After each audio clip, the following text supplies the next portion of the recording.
മുഖ്യമന്ത്രിയുടെ പ്രൈവറ്റ് സെക്രട്ടറിയുടെ കാര്യത്തിൽ തീരുമാനമായില്ല. ഇന്ന് ചേർന്ന സംസ്ഥാന സെക്രട്ടേറിയറ്റ് വിഷയം പരിഗണിച്ചില്ല. കെ രാഗേഷ് CPM കണ്ണൂർ ജില്ലാ സെക്രട്ടറിയായ സാഹചര്യത്തിലാണ് പ്രൈവറ്റ് സെക്രട്ടറിയുടെ പോസ്റ്റിൽ ഒഴിവ് വന്നത്.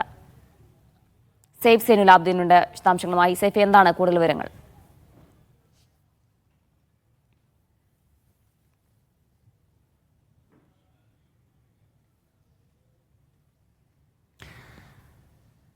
മുഖ്യമന്ത്രിയുടെ പ്രൈവറ്റ് സെക്രട്ടറിയുടെ കാര്യത്തിൽ ഇതുവരെ തീരുമാനമായില്ല. ഇന്നു ചേർന്ന സംസ്ഥാന സെക്രട്ടേറിയറ്റും ഈ വിഷയം പരിഗണിച്ചില്ല എന്നതാണ് ഏറ്റവും പ്രധാനപ്പെട്ട വാർത്ത. കെ രാഗേഷ് CPM കണ്ണൂർ ജില്ലാ സെക്രട്ടറിയായി തെരഞ്ഞെടുത്തു. ഈ ഒരു സാഹചര്യത്തിലാണ് പ്രൈവറ്റ് സെക്രട്ടറിയുടെ പോസ്റ്റിൽ ഒഴിവ് വന്നത്. പക്ഷേ ഇന്ന് ചേർന്ന സംസ്ഥാന സെക്രട്ടേറിയറ്റ് ഈ വിഷയം പരിഗണിച്ചില്ല. പുതിയ PSR എന്നുള്ള കാര്യത്തിൽ ഇതുവരെ ഒരു ഉത്തരമുണ്ടായിട്ടില്ല എന്നാണ് നമ്മൾ മനസ്സിലാക്കുന്നത്. അത്തരത്തിലുള്ള ചർച്ചകളൊക്കെ പാർട്ടി തലത്തിൽ നടക്കുന്നുണ്ട് എന്നും അറിയുന്നു.